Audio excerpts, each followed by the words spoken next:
오늘 오전 10시경 드디어 미국 하원의회에서 부채 한도 협상안이 가결이 됐습니다. 찬성 314표 대 반대 117표 이렇게 나왔는데요. 여기 이제 외신에서는 드디어 부채 한도 오케이 이렇게 미국이 디폴트를 또 면했다라고 막 난리잖아요. 그런데 오늘 우리 K 증시 외국인들이나 미국 선물 지수의 반응은 오히려 좀 중립보다 약간 밑에 약간 좀 네거티브 쪽이었습니다. 이유가 뭘까요? 그래서 미국 부채 한도 최종 합의한 그 표결 과정을 좀 자세히 들여다볼 필요가 있습니다. 지금 보시다시피 YEA, 예야는 찬성이라는 뜻이고 반대는 no 대신에 nay를 씁니다. 왜 영어로 그 만사에 다 비관적이고 부정적인 사람을 네이세이어라고 부르잖아요. 같은 쓰임새고요. 아무튼 근데 이게 그냥 무난하게 가결이 된 것 같지만 사실은 그 중간에 진통이 엄청 났습니다. 우선 1차 투표 때는 과반이 안 돼가지고 이게 이제 2차 투표 재투표를 한 결과였고요. 그 첫 표결 때 공화당에서 이탈표가 20표가 넘게 찍히면서 야 이거 잘못하면은 부결되겠다 했는데 진짜 이래서 참 정치가 사람 환장하게 하는 건지 모르겠는데 막판 가니까 갑자기 민주당에서 찬성표가 또 몰표가 쏟아지면서 이렇게 찬성 228, 반대 197 이렇게 1차 투표 결과가 나온 거예요. 그래서 이제 어쨌든 과반은 안 돼가지고 다시 재투표를 해야 했지만 1차 투표 결과를 보시면은 야당 공화당이 찬성 189 대 반대 29 그리고 바이든 정부 여당인 민주당인 찬성 39에 반대 168 이렇게 집계가 됐습니다. 그러고 나니까 이제 특히 공화당 내부에서는 난리가 난 거죠. 야 이거 이러다가 어떻게 이제 과반이 넘어서 통과가 되긴 되는데 하원 과반에서까지는 공화당보다 민주당이 더 크게 기여를 한 걸로 결과 나오면은 공화당 이거 완전히 이거 야당 역할은커녕 완전 들러리 되겠다. 그러니까 이제 또 민주당은 반대편에서 야 우리야말로 더 단결해서 더 생색을 내자. 지금 공화당 보니까 무조건 이거 가결은 되겠는데 그럼 이제 찬성표 대결이다. 이렇게 이제 2차 투표는 완전히 양상이 달라진 거예요. 그래서 이 2차 투표 결과 보면은 그야말로 초당적으로 공화 민주 할 것 없이 찬성표가 서로 경쟁하듯이 이렇게 쏟아져 나온 거죠. 그래서 일단 결과적으로는 가결이 됐고 또 통과가 돼가지고 미국이 디폴트를 면하게 됐다는 그 명분 자체는 좋았는데 이제 여기서 이제 우리가 얻을 수 있는 문제가 뭐냐면은 사실 표결 전부터 공화당 내부에서는 저 케빈 메카시 그 공화당 출신 하원의장이 협상을 잘못했다. 마음에 안 든다. 너무 바이든하고 민주당 뜻대로 다 퍼졌다. 우리가 이번에 완전히 바지 저고리 됐다. 이렇게 이제 불만의 목소리가 컸거든요. 심지어 케빈 메카시의 하원의장 탄핵해야 된다는 그런 극단적인 반응도 있었단 말이에요. 그래서 이제 하원 표결 전에 아무리 공화당의 과반이라도 여기서 이탈표가 많이 나오면 자칫 부결될 수도 있겠다는 우려가 있었는데 보시다시피 공화당에서 이탈표가 71표 나와가지고 민주당보다 훨씬 많았잖아요. 이게 이제 공화당 일부 강경파들 입장에서는 아니 얼마나 그 부채 한도 협상을 개떡같이 했길래 오히려 저 반대편 민주당에서 저렇게 찬성표가 더 많이 나왔겠느냐. 이거 명백한 공화당의 패배다. 이렇게 또 이제 시비가 붙을 소지가 있단 말이에요. 그럼 이제 또 앞으로 미국 의회 일정 때마다 여야는 기본이고 야야 간에 같은 공화당 내부에서도 또 얼마나 싸움박질을 해야 되겠습니까? 보시다시피 당장 다음 주부터 이제 미국 하원 의회 의사 일정이 빼곡한데요. 내년 11월에 미국 대선도 있고 지금 모든 게 다 쟁점이고 다 핵심 법안입니다. 보세요. 다음 주 화요일 그 하루만 해도 국경 경비대, 기후, 세금, 교통 인프라 그리고 중국 관련해서 지적재산권 문제까지 이 미 의회 일정에 다 잡혀 있는데 이게 지금 말씀드린 게 당장 6월 6일 하루에만 다 이게 잡힌 거거든요. 바로 이런 그 난맥상이 오전에 우리 봤을 때 최종 가결 발표되고 나서도 나스닥 선물이 순간 급락을 했다가 다시 반등 주다가 휩소에다가 뭐 아주 그냥 발작을 하는 반응이 나왔던 이유죠. 누가 봐도 호재라고 바로 V자 반등이 나오지 않았단 말이에요. 런하 반갑습니다. 오늘 새벽 마감한 뉴욕 증시는 전반적으로 하락 마감을 했습니다. 부채 한도 하원 표결 결과가 나오기 전이라서 불확실성 때문이다. 그렇게 핑계를 대기에는 이미 장중에도 어차피 저렇게 막 쇼하다가 결국은 가결시킬 거라는 예상이 선반영이 됐었고요. 또 만약에 그게 이유였다면 아까 우리 시간으로 오전 10시 반에 결국 가결되고 미국 하원 운영위원장이 의사봉 두드리면서 드디어 미국 부채 한도 협상안이 가결됐습니다. 선포했을 때 나스닥 선물이 V자 반등이 팍 나왔어야 되는데 전혀 그렇지 않았잖아요. 그래서 일단 뉴욕 증시는 최근 엔비디아가 정말 그 초록색으로 물들였던 바로 그 5월장 깜짝 실적 랠리, 그게 잠시 숨고르기 내지 차익 실현 구간에 진입을 했다라고 봐야죠. 엔비디아가 벌써 올해 들어서만 164.3% 상승률을 기록하고 있는데요. 이게 이제 간밤에 5.68% 비교적 큰 폭의 하락을 했지만 뭐 그동안 오른 거에 비하면은 차익 실현의 욕구도 그만큼 컸다. 조정의 폭도 깊을 수밖에 없었다. 이렇게 볼 수 있죠. 거기다가 이제 지난 주말에 유상증자를 또 엔비디아가 발표한 것도 월가 운용사들로 하여금 어떤 수급 측면에서 이 엔비디아 물량은 조금 비중 조절을 하자, 이런 차원에서 또 대응이 나온 거죠. 그럼 이제 5월도 끝났으니까 엔비디아발 AI 반도체 나스닥 랠리도 여기서 끝나느냐? 전혀 그렇지 않고요. 지금 일찍부터 더운 날씨만큼이나 섣부른 정말 때이른 썸머 랠리 기대감까지 지금 월가에 퍼지고 있습니다. 근데 원래 이렇게 부채 한도 타결되면은 연준은 더 대놓고 그냥 금리 인상 밀어붙이는 거 아니닌가, 이런 불안감이 고개를 들 줄 알았는데, 그 대신 갑자기 월가 입장에서는 완전 꽁돈 내지는 개이득 찬스를 챙길 수 있는 이슈가 등장을 했습니다. 이걸 어디서부터 설명을 드려야 되나요? 우선 연준 부의장 자리가 현재 공석이에요. 올 초에 원래 연준 부의장 맡고 있던 그 슈퍼 알파걸 출신 라일 브레이너드가 백악관 그 NEC 국가경제위원회 의장으로 차출돼서 갔잖아요. 가만히 있어봐. 알파걸도 이거 성차별적인 표현인가? 요즘 하도 이렇게 조심을 해야 돼가지고. 이건 근데 실제로 그 라일 브레이너드를 미국 현지에서 부르는 표현이거든요. 이 라일 브레이너드가 하버드 경제학 박사에다가 아들 부시 대통령 시절에 미국 재무부에 들어가가지고 오바마 때는 차관급으로 올라갔었고 2014년도에 연준 이사로 들어갔습니다. 그리고 그 라일 브레이너드의 아버지는 그 진짜 서슬퍼렇던 2차 세계대전 직후에 미국 외교관이었으니까 엄청난 권력자였죠. 그래서 뭐 어렸을 때 실제로 뭐 독일에서 보내가지고 독일어도 잘하고 뭐 그런데요. 그리고 또 이분 남편은 그 커트 캠벨이라고 오바마 대통령 때 우리 대한민국하고도 밀접하게 교류했던 미 국무부 동아시아 태평양 차관보였어요.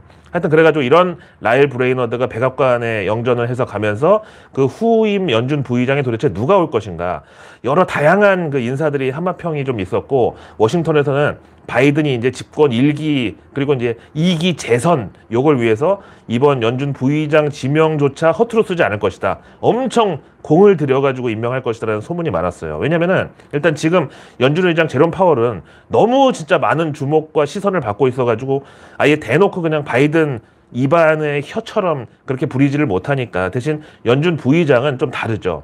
뭐 아무리 연준의 독립성 어쩌고 하지만 여론이 안 좋을 때는 적당히 뭐 이제 연준 의장님이 뭐 그랬다 핑계도 좀 대면서 또 그 연준 내부에서 워싱턴의 뜻을 잘 수용할 수 있게 가교 역할도 가능하죠.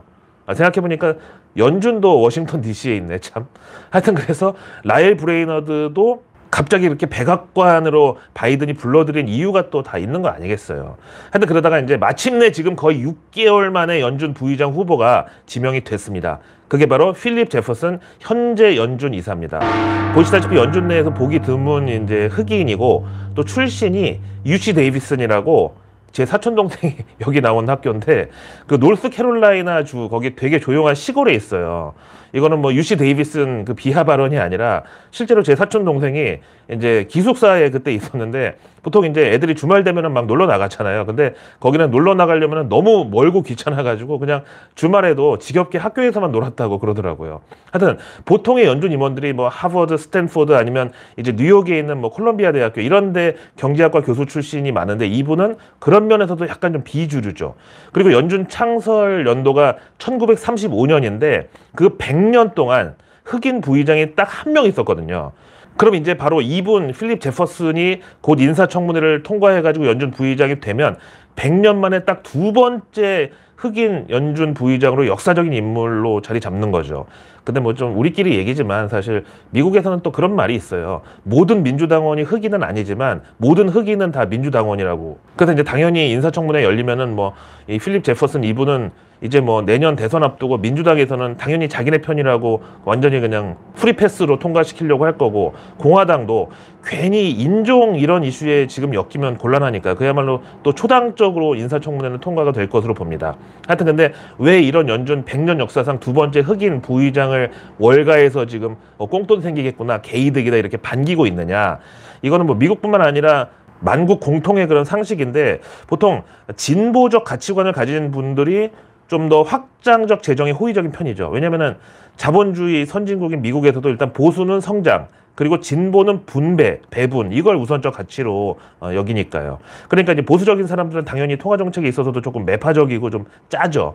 거기다 이제 미국의 경우는 달러가 곧 권력이고 그 권력을 움직이는 게 또 유태인이고 이런 공식이 있다 보니까 당연히 진보 쪽 인사들은 통화 정책도 좀 더 비둘기파적으로, 그러니까 쓸데없이 달러 강세를 유도할 필요가 없다. 거기에 좀 경계를 하거든요.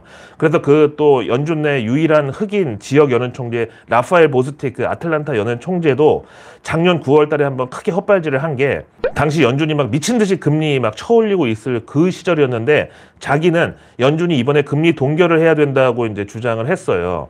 그랬더니 당시 연준 내 그 센 언니 2명으로부터 완전히 팀킬 당하고, 또 실제 9월 FOMC 결과 나왔는데 연준이 자이언트 스텝 그 0.75%포인트 금리 인상을 또 내질러가지고 여기서 한번 또 개망신을 당했었죠. 하여튼 그래서 월가에서는 이번 이 필립 제퍼슨 연준 부의장, 이제 아직은 지명자 신분인데 이 사람을 지금 은근히 반기는 눈치다 이거예요. 아무래도 유동성의 향기가 좀 나는 사람이다 뭐 이런 건데, 근데 또 그런 기대에 부응하듯이 오늘 이 필립 제퍼슨이 연설 자리에 나와가지고 당장 6월 FOMC에서 금리 인상 한번 건너뛰어야 된다고 이렇게 월가를 흥분시키는 발언을 또 한 거예요. 우리 이제 뭐 건너뛴다고 할 때 스킵한다고 하는데 이 스키핑이라는 표현을 직접 썼어요. 근데 이제 제가 왜 앞에서 저렇게 길게 이제 사설을 늘어놓았는지 이걸 보시면 이해가 되실 게, 지금 이 필립 제퍼슨의 오늘 이 한마디로 당장 6월 14일 연준 금리 인상 가능성이 완전히 죽어버렸습니다. 아니 우리 이거 지금 거의 2주째 매일 보고 있는 그 페드워치잖아요. 근데 분명히 지난주만 해도 부채 한도 협상 답보 상태라고 그러다가 미국 디폴트 가면은 연준 금리 인상을 절대 못한다고 그래서 금리 인상 확률이 30%였다가 갑자기 주말에 또 부채 한도 합의안이 마련이 되면서 무난히 통과가 될 거라고 하니까 이 금리 인상 확률이 70%대로 치고 올라갔잖아요. 그래서 이제 바로 어제만 해도 의회 표결 앞두고 6월 FOMC 금리 인상 확률 7대 금리 동결 확률 3 이렇게였어요. 근데 이게 이 필립 제퍼슨 말 한마디로 완전히 정반대로 거꾸로 뒤집혀져 버렸다고요. 그것도 지금 74대 26으로 금리 동결 가능성이 완전히 지금 압도적으로 대세가 돼버린 거예요. 아, 이거 제가 너무 지금 흥분을 했는데 여기 연설문 있으니까 우리 한번 객관적으로 눈으로 살펴보시자고요.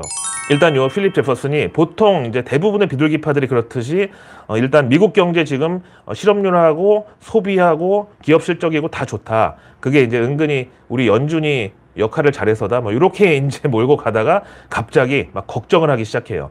아, 그러니까 이제 원래 경제라는 게 사이클이 있는데 지금 이렇게 실업률이 50년 만에 최저치로 3%대라고 좋아할 일이 아니라 그럼 이제 올라갈 일만 남은 거 아니냐 이러면서 다음번 FOMC에서는 금리 인상을 스키핑하는 거, 그러니까 이제 건너뛰는 게 연준 입장에서는 보다 많은 경제 지표를 확인할 시간을 버는 거라고 이렇게 이걸 둘러칩니다. 정말 월가 유동성 중독자들이 환장할 기적의 논리가 나온 거죠.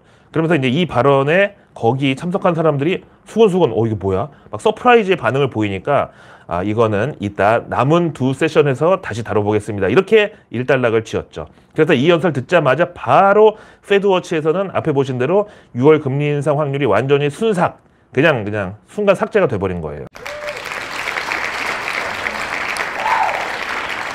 여기에 대해서 에이미 이엥 도이치방크 애널리스트는 현재 우리의 기본적인 가정은 연준이 6월 회의에서 금리를 동결할 가능성이 있지만 향후 2번 FOMC에서 적어도 1번 이상 금리 인상을 할 위험이 있다. 이렇게 분석하고, 대신 현재 연준 임원들 사이에서 6명은 추가 금리 인상을 선호한 것으로 보이고 5명은 일시 중단 쪽으로 기운 것으로 보인다. 그리고 나머지 3명은 두 가지 다 고려를 하고 있고 나머지 또 3명은 별다른 언급을 하지 않고 있다. 이렇게 분석을 했어요. 그래서 5월 고용지표 이제 바로 내일 밤에 나오죠. 이거하고 6월 초에 나오는 소비자 물가지수 CPI를 보면서 월가 유동성 중독자들은 그 전후에 또 대단히 예민해질 수 있다. 이렇게 분석을 했어요.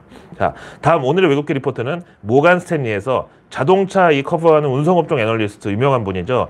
사실 완성차 시장에 대해서 거의 잔뼈가 굵은 분인데 최근에는 또 테슬라를 비롯한 전기차 시장에 대해서 거의 신기에 가까운 분석으로 유명세를 또 타고 있습니다. 바로 모간 스탠리의 아담 조나스. 언제나 내연기관차와 테슬라 이 두 개를 놓고서 뭐 비교를 잘하는 분인데 일단 지난 코로나 유동성 랠리 오기 전에 이미 일찌감치 천슬라 그러니까 테슬라 주가 $1,000 전망을 내놨는데 그게 진짜로 달성이 되니까 그때는 또 갑자기 태세 전환을 해가지고 아 테슬라 너무 비싸다고 또 차갑게 돌아섰죠. 결국 그때가 테슬라의 전고점으로 아직도 남아있는데 어떻게 보면 이 아담 조나스가 테슬라 주가를 그렇게 오버슈팅도 시킨 거고 또 지금처럼 완전히 물을 쫙 빼놓은 것도 이 사람의 영향력이 아닌가 저는 생각하고 하여튼 이 아담 조나스가 오늘 낸 리포트 제목이 과연 테슬라가 디트로이트로부터 호감이 될 것인가 이건데요. 그러면서 여기 이제 테슬라 목표가를 $200. 그러니까 이제 이미 현재 주가가 $203인데 그거보다 목표가를 낮게 부른 거는 지금 주가 높다고 이제 좀 팔라는 소리죠. 그러면서 주제로 던진 게 뭐냐면은 제목처럼 미국의 전통 자동차 제조사들의 공장이 몰려있는 디트로이트는 지금 전기차 시대가 온 게 여기는 얼마나 꼴보기 싫고 원망스럽겠어요. 그러면서도 이제 어쩔 수 없이 전기차로의 전환을 하는 데 있어서 과연 미국 전통 자동차 제조사들이 당장 배터리 내재화를 할 기술은 없고 그럼 같은 미국 기업 테슬라가 만든 배터리를 장착하는 이런 식으로 서로 협업을 할 수 있겠냐. 과연 적과의 동침이 가능하냐. 이런 문제의식을 점검해 보는 거예요. 그러면서 아담 조나스는 4차 산업혁명은 한마디로 새로운 콜라보레이션의 시대다. 이렇게 얘기합니다. 그러니까 이제 뭐 라이벌이든 경쟁 관계든 그런 건 상관없이 서로 이제 윈윈 할 수 있으면 뭐 유연한 사고로다가 다 협업이 된다. 이게 바로 4차 산업혁명이라는 거죠. 그러면서 지금 디트로이트 경기가 워낙 나빠가지고 여기는 빨리 전기차를 받아들이는 게 구원이 될 수 있는데 그럼 이제 와서 제일 중요한 배터리를 갑자기 어디서 어떻게 만드느냐.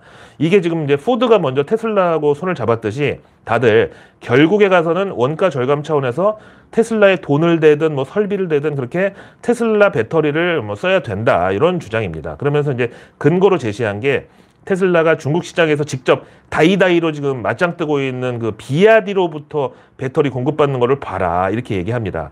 그렇다고 이 아담 조나스 본인은 디트로이트가 당장 내연기관차를 버려야 된다고 또 말하는 게 아니라 미리 협업 구도를 구축해 놓고 그다음 몇 년 뒤 전기차 생산을 준비하면 된다 이런 뜻이죠.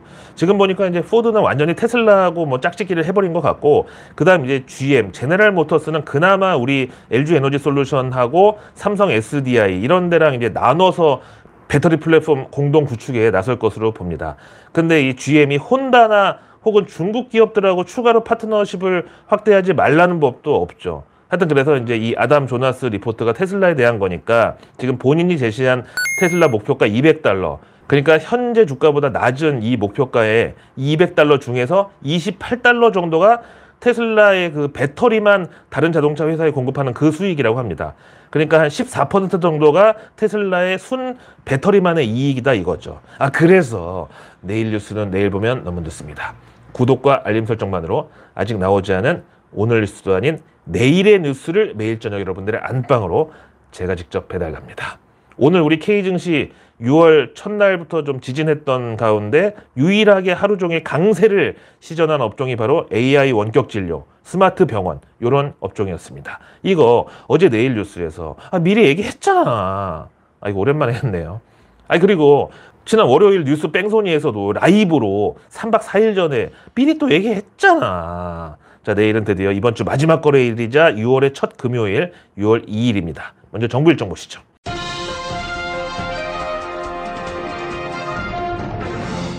일단 대외경제장관회의 그리고 동시에 UAE 즉 아랍에미리트 투자협력위원회가 함께 열립니다.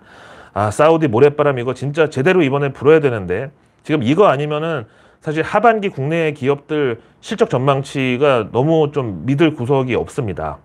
다음 내일 보도자료가 또 하나 예정돼 있는데 이거 아마 뉴스에 또 도배가 되기 쉬울 것으로 저는 봅니다. 제목이 네이버와 통계청이 초거대 AI 기술로 통계 서비스의 지능화 방안을 모색하다. 이게 이제 우리 정부가 적극적으로 AI 인공지능 기술을 채택할 준비를 한다는 건데 근데 또 이 통계라는 거는 정말 오류나 조작의 쥐약이잖아요. 절대 그래서는 안 되는데 그러면 여기 AI 인공지능 기술이 들어간다는 게 아마도 다양한 어떤 확장성을 일단 기반으로 하지 않느냐. 저는 그렇게 보고 다음 내일 넥스트 라이즈 2023 이게 이제 1년에 딱 한 번 있는 국내 벤처 스타트업 최대 행사인데요. 내일 정부에서 이거 관련 간담회를 준비합니다. 증시에서 관련 업종은 창투사, 인베스트 이런 쪽. 다음 내일 미국에서는 5월 미국 정부의 공식 고용보고서가 나오는데요. 우선 그 예고편이라고 할 수 있는 ADP 민간 고용보고서는 오늘 밤에 나옵니다. 이어서 내일 미국에서는 임상종양학회 ASCO가 또 열립니다. 우리 K바이오 기업들도 다수 참가하는데 이거는 이미 뭐 다 리스트가 나와 있으니까 선반영에 좀 주의하시고요. 다음 내일 우리 증시 일정은 나라셀라 그 수입 와인 양주 유통하는 회사인데 여기가 내일 상장일입니다. 자, 이어서 저는 내일의 내일 뉴스를 또 들고 다시 찾아뵙겠습니다. 고맙습니다.